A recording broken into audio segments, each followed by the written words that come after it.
Otro de los problemas políticos que va a tener, con los que se va a enfrentar Amadeo I, va a ser con la aparición del movimiento obrero en España. El movimiento obrero ya había entrado en 1874, va a tener ya hasta 75.000 afiliados, y eso que había sido en una época tan temprana como en el 68, el momento en el que aparecen las primeras ideas socialistas en España. Van a venir de la mano de un tal Fanelli. Fanelli es un personaje italiano que llega a España, es de ideología anarquista, llega a Barcelona, como digo, en el 68, y va a crear, a partir de él, se va a crear lo que se llama la FRE, o Federación de la Región Española. Esto no es ni más ni menos que los representantes dentro de la Internacional Socialista, los representantes de España. En ellas, se van a agrupar sindicatos que ya habían aparecido previamente. Algunos personajes como Anselmo Lorenzo. Esto se va a extender por ciudades. Barcelona es la ciudad principal, va a haber el 80% de los afiliados va a estar en esta ciudad, pero también se va a extender por Madrid, por Valencia, Bilbao, Zaragoza. En un principio, como digo, van a llegar en el 74 va a haber alrededor de 75.000 afiliados, pero un año después de que venga Fanelli va a contar con 15.000 afiliados, o sea, a la altura de 1870 va a aparecer se va a crear el primer congreso en Barcelona de forma oficial, dentro de lo que era la sección española de la primera internacional socialista. Van a ser perseguidos, aunque eso ya inician su actividad clandestina, y van a ser perseguidos especialmente después del 71 con la Comuna de París, que había sido por la primera experiencia socialista en la historia. Fue duramente reprimida.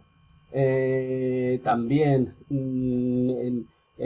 se va a clausurar en ese mismo año la primera internacional socialista, en el que va a estar Anselmo Lorenzo precisamente en ese año 71 en Londres, en esa reunión de la primera internacional. Ya estaban los representantes españoles, estaba Anselmo Lorenzo representando a la región española,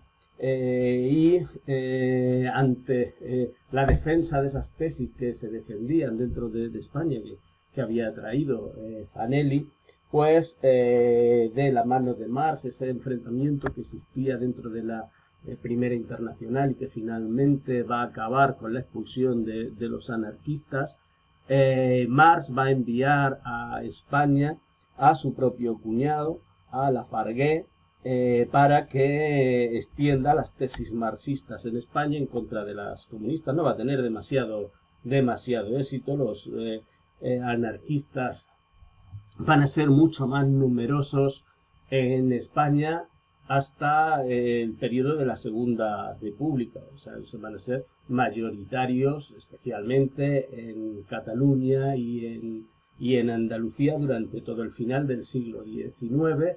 Van a ser tristemente conocidos por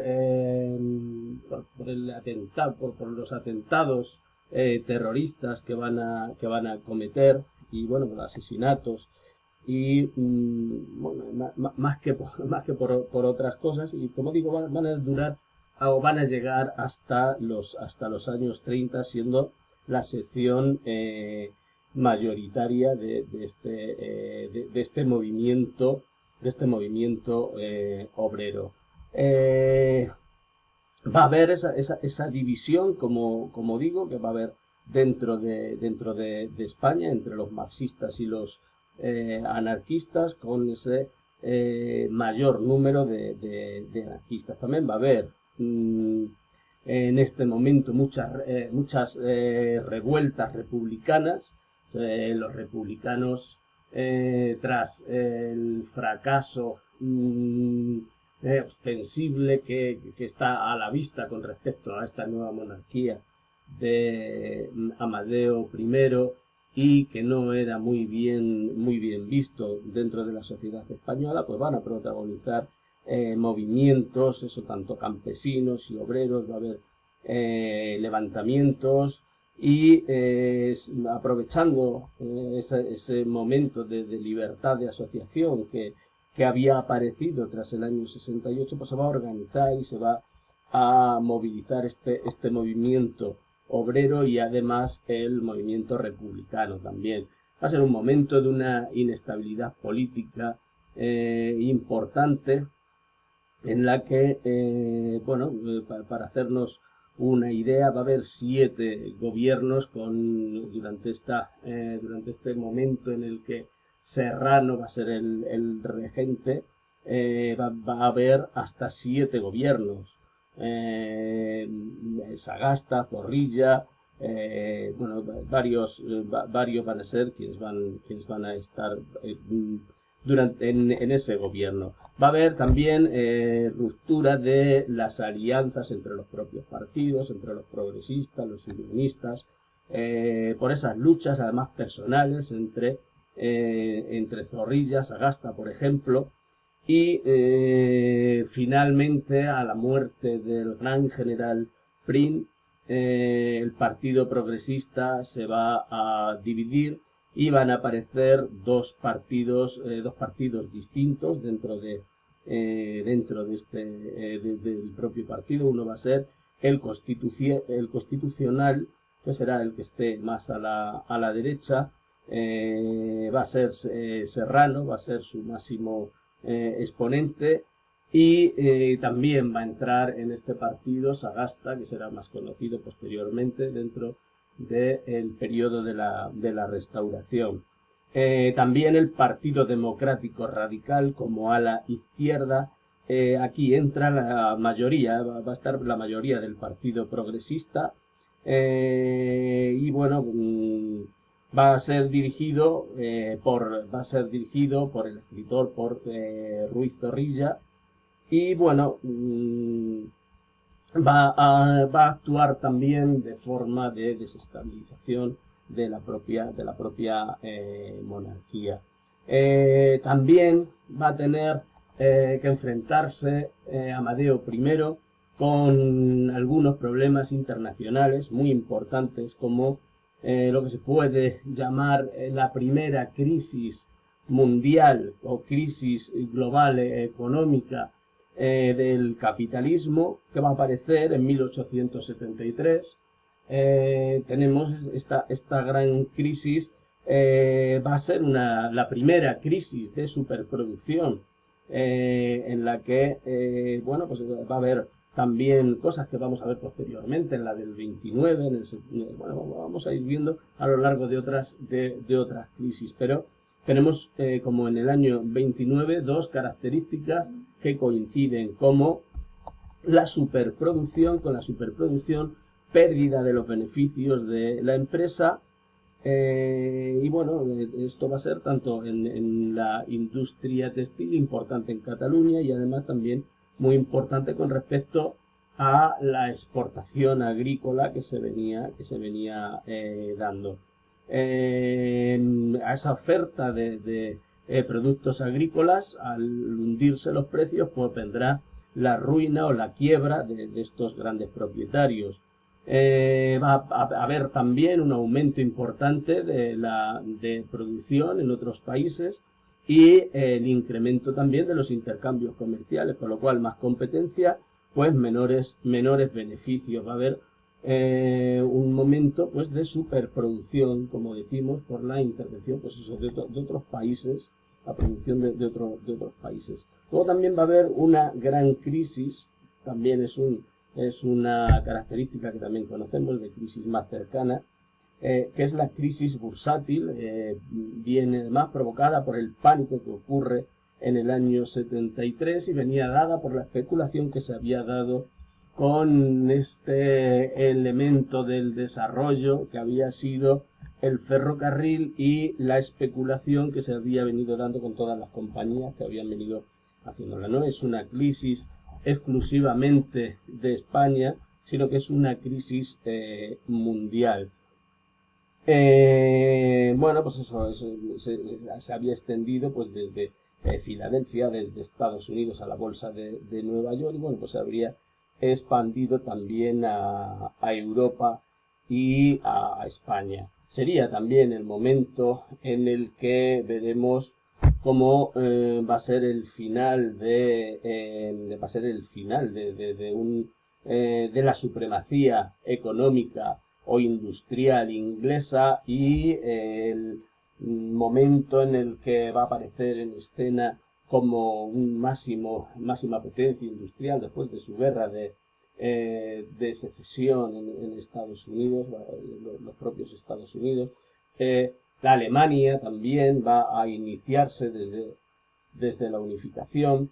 Va a haber un cambio va a haber un cambio importante. Vamos a pasar a la segunda revolución industrial, en el que va a haber un cambio en las fuentes en las fuentes de energía. Vamos a tener como nuevas fuentes de energía a la electricidad, al petróleo y antes previamente habíamos tenido pues eso, los motores de la antigua revolución industrial habían sido el hierro y el carbón, también el textil. Pues ahora hemos cambiado por la electricidad, el petróleo, los motores eléctricos, la aparición de la radio, aparición de nuevos sectores industriales como la química o solo la propia electricidad y unas nuevas formas de organización industrial más avanzadas que aquellas industrias, esas industrias de finales del 18, principios del 19, en las que se van a agrupar pues, los procesos productivos en cárteles o en trust y se va a volver nuevamente o finalmente se va a volver al antiguo proteccionismo, al levantamiento de aranceles. Y además todo esto va a llevar pues al empeoramiento de las condiciones de los obreros y con ello pues a que exista una mayor movilización, en todo el sector de la industria, y sea eso lo que genere también una confrontación social también importante. A todo esto tenemos, como decía, la unión de esta guerra carlista que se estaba o que habría aparecido en 1872, en la que en la que habría llegado este candidato Carlos VII a hacerse fuerte en las provincias vascongadas y en Navarra, y como digo, aunque no se extendiese mucho de estos lugares, pero sin embargo sí que va a poner en jaque al gobierno y finalmente pues va a hacer que no sea capaz el gobierno tampoco, los siguientes gobiernos republicanos van a conseguir acabar con esta guerra, pero sí que va a servir para desgastar efectivamente a lo que había sido esta monarquía del rey Amadeo I de Saboya. Amadeo I finalmente va a dimitir en el año 1873 y vamos a pasar, como habíamos visto, de todos estos problemas.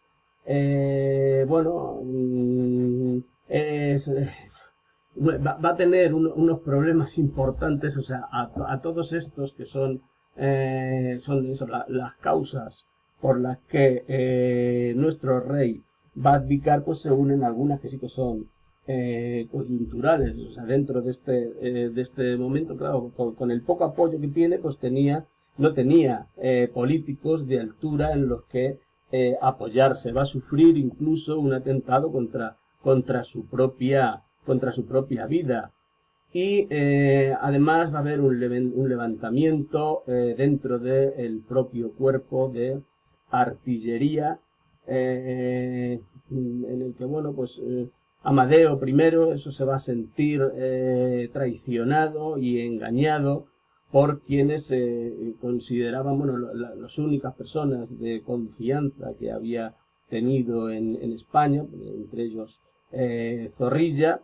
Zorrilla va a intentar que no abdique este rey, pero finalmente a la altura de febrero del 73 se va a ir a Italia, ya pues eso, con bastantes decepciones y entre otras cosas también con miedo, por eso, porque se ha llegado a atentar contra su propia vida. No tiene apoyos, lo único que tiene son problemas, y el pueblo, como habíamos visto previamente, pues eran conocidas pues todas sus infidelidades y todas esas cosas, pues era como la risión dentro del pueblo, los comentarios de la plebe.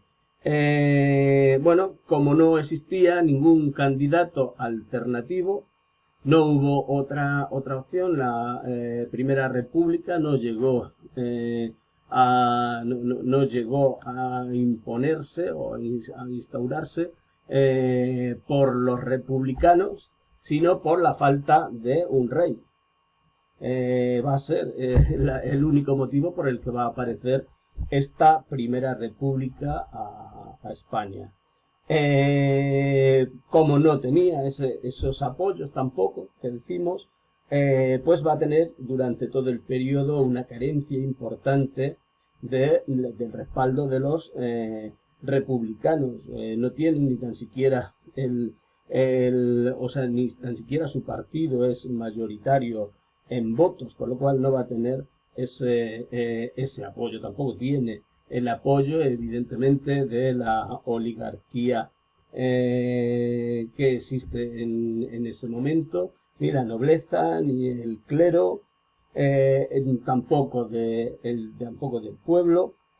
Y bueno, pues finalmente, además, lo que va a ocurrir dentro de esos, bueno, algo que no empieza bien, evidentemente no puede acabar bien, dentro de los propios republicanos, y ya no eran mayoría tampoco.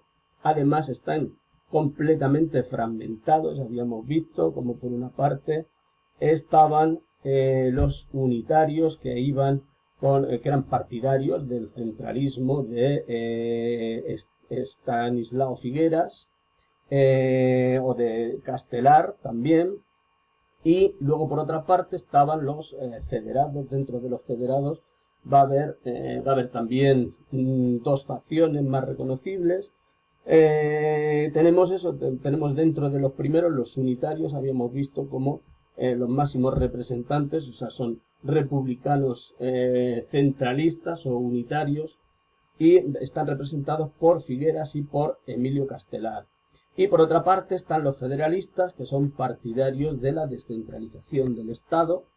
El modelo que pretenden seguir es el de los cantones suizos o de los Estados Unidos, el federalismo estadounidense en distintos estados.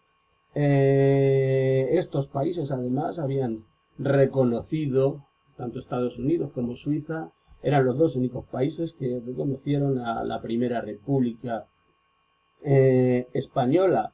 Además, como digo, van a aparecer dentro de estos federales, van a aparecer como mínimo otras dos secciones más. Estoy explicando esto un poco para que veamos luego lo que va a ser los alterados. No llega a 2 años de república, pero claro, estamos viendo la fragmentación de la sociedad, y dentro de la fragmentación de la sociedad, si tampoco estaban en mayoría los republicanos, encima estaban muy fragmentados. Dentro de estos federales tenemos a los legales y a los intransigentes, como se les ha dado a llamar. Los legales defienden una descentralización, sí, que esté llevada a cabo desde arriba, por cauces legales, y sus representantes van a ser Pi y Margall y Salmerón. Y luego estarán los intransigentes, que defienden la descentralización desde abajo, o sea, defienden un poco, están dentro de los intransigentes, habría elementos ya obreristas dentro, o que estaban dentro de la Primera Internacional, y personajes que habían estado observando de cerca y pretendían reproducir la experiencia de la comuna de París. Bueno, este grupo actuaba ya conjuntamente con los movimientos izquierdistas de la AIT y con lo que era pues el movimiento obrero en general. Durante el periodo de la Constitución del 69 no llegó a aplicarse una Constitución republicana. Habíamos visto que la que tenemos es la del 69, o sea, va a seguir vigente durante todo el periodo. Tenemos que la forma de gobierno de España es una monarquía y, sin embargo, una contradicción se está guiando por una república. No va a haber una nueva constitución. La siguiente constitución va a ser la del año 76, que será la de la restauración monárquica. Esto era, bueno, pues van a pasar pues varios gobiernos, van a tener eso, un problema importante, van a durar meses, o sea, va a ser de una inestabilidad absolutamente tremenda, como decía, por falta completa de todo tipo de apoyos. El primer presidente de la República va a ser el unitario, había visto, o centralista, Estanislao Figueras. Este va a ser en el propio 73, después de la dimisión o abdicación de Amadeo I, el día 11 de febrero, pues desde este mismo día 11 se va a hacer jefe, primer presidente de la República, Estanislao Figueras. Su gobierno va a ser muy breve, va a durar solo hasta junio, va a durar eso desde el mes de febrero hasta el mes de junio. Se va a enfrentar a algunos movimientos populares de oposición que seguían pidiendo el fin del impuesto de los consumos y de las quintas, y por supuesto lo que se había degradado dentro de las fábricas, ese movimiento obrero naciente que pedía también mejoras imposibles dentro de esta nueva crisis que habíamos visto industrial, y también levantamientos dentro del campo, especialmente sublevaciones campesinas en el sur, en Andalucía. Va a tener también sublevaciones también de los propios republicanos, en este caso de los federales, perdón, que bueno, pues van a formar incluso juntas revolucionarias. Ante esto, bueno, pues Estanislao Figueras va a reprimirlas fuertemente, estas sublevaciones y las juntas revolucionarias, pero en las elecciones de mayo su partido, el republicano, finalmente va a triunfar esa idea federal también dentro de su partido. Además, dentro de este propio partido, los federales, los más intransigentes, habíamos visto quiénes eran estos federales intransigentes, amenazaban con dar un golpe de Estado para derrocar este gobierno de Figueras. el momento, eso no podía ser más, delicado cuando va a ser su compañero, Pi Margall, quien va a decidir, en abandonar este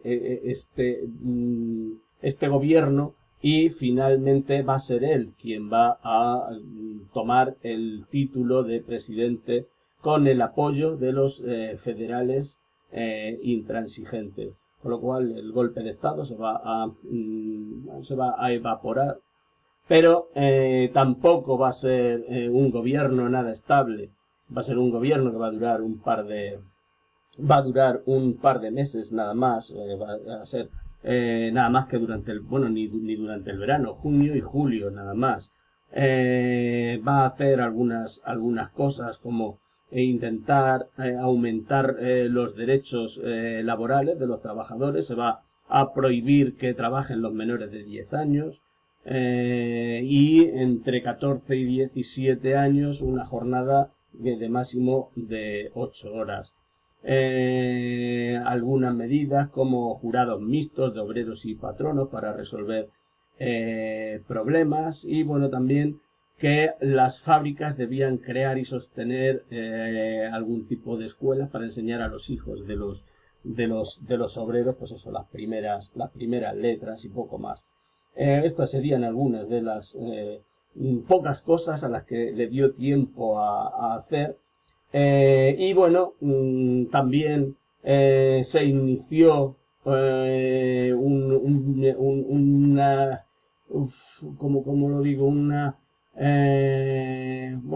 intento de realizar una constitución.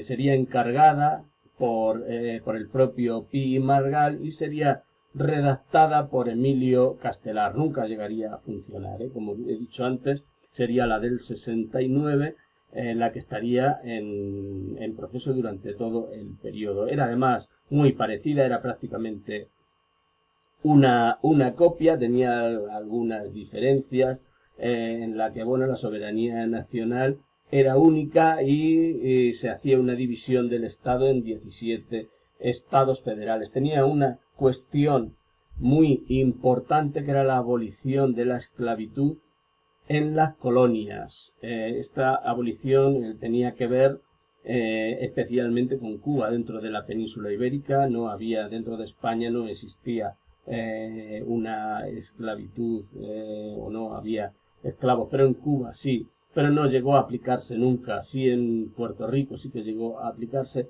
Y otra cuestión muy importante también para ganarse al pueblo, que fue la abolición de las quintas.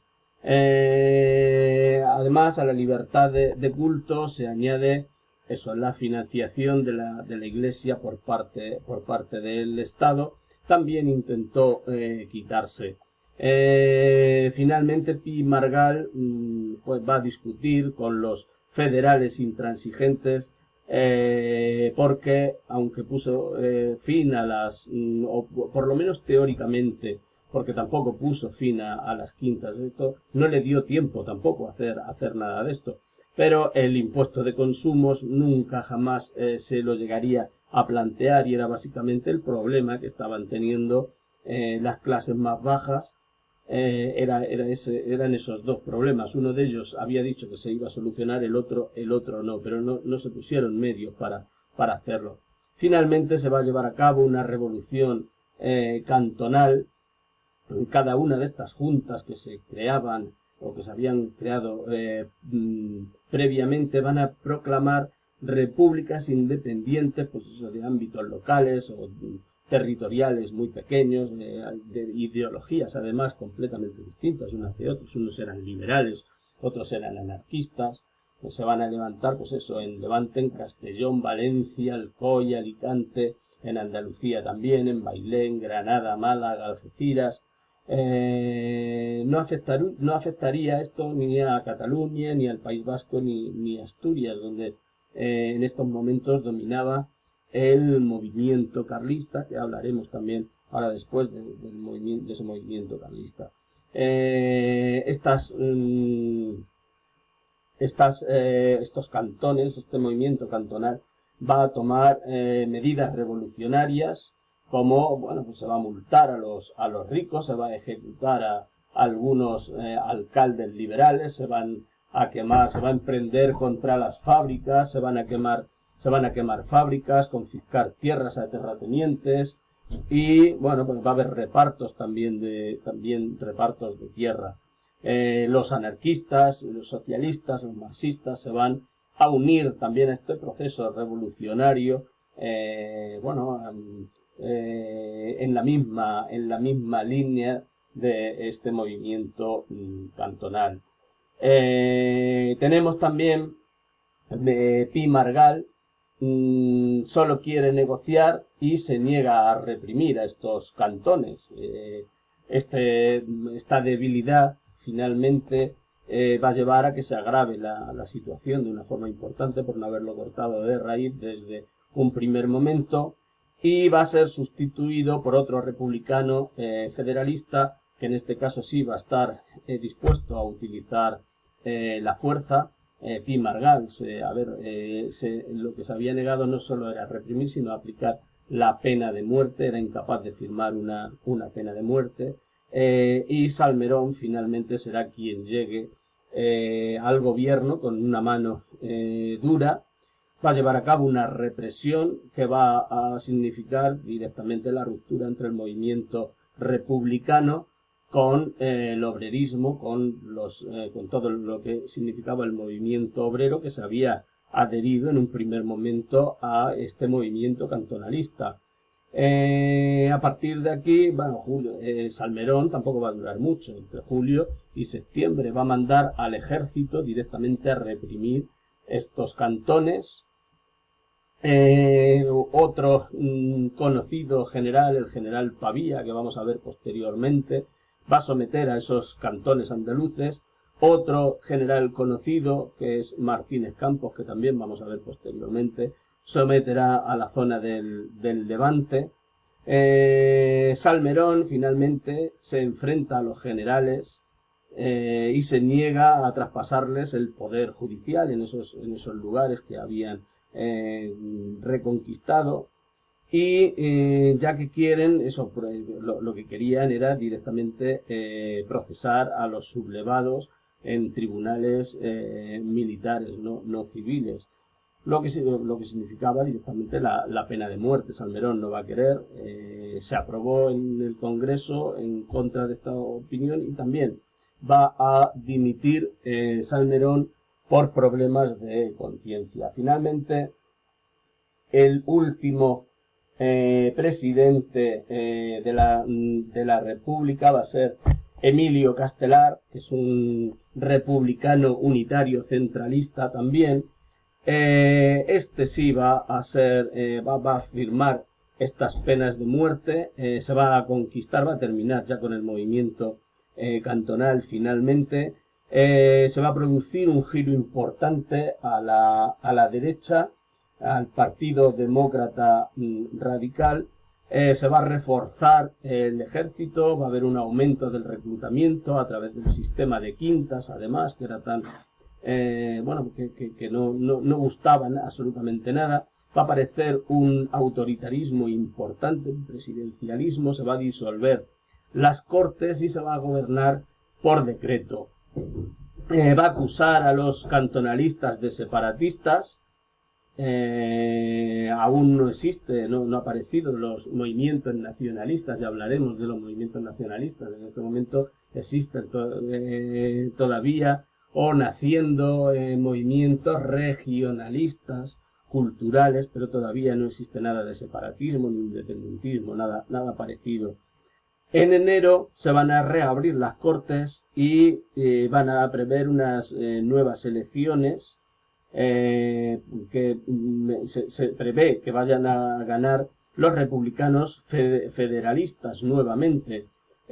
Con lo cual, directamente el general Pavía, como decía, va a ocupar el Congreso, va a entrar a caballo directamente y no va a haber no va a encontrar ninguna resistencia y se va a imponer durante un año una dictadura militar dentro de la propia república. Se va a imponer como no sé cómo llamarlo, porque es dentro de la república, pero es un dictador. Ahora él previamente había sido presidente, pero Serrano en este momento se va a convertir en dictador dentro de esa república, dentro de este último año. Desde enero hasta diciembre será el gobierno de este general, del general Serrano. Va a estar gobernado eso con los antiguos constitucionalistas, y bueno, pues se va a ilegalizar la Primera Internacional, se va a perseguir a los republicanos intransigentes, va a ser un giro importantísimo hacia la derecha. Como digo, la prohibición de la Primera Internacional y de todo el movimiento obrero. Se va a reforzar todavía más al ejército, en este caso para la lucha contra el carlismo. También durante este mismo año los movimientos de Cánovas del Castillo buscando la vuelta de los Borbones a España. Va a hacer un trabajo importante en la búsqueda de Alfonso XII, pero a la vez va a fundar un partido que será el Partido Conservador. En realidad se llamaba Partido Liberal Conservador. Este va a ser el partido en el que van a estar los antiguos liberales moderados que habíamos tenido en la época anterior, por lo que llevamos viendo desde la Constitución de 1812. El 1 de diciembre de 1874, el manifiesto de Sandoz, Alfonso publica una hoja redactada por Cánovas del Castillo, en el que, bueno, se proclama como monarca liberal y católico. Ese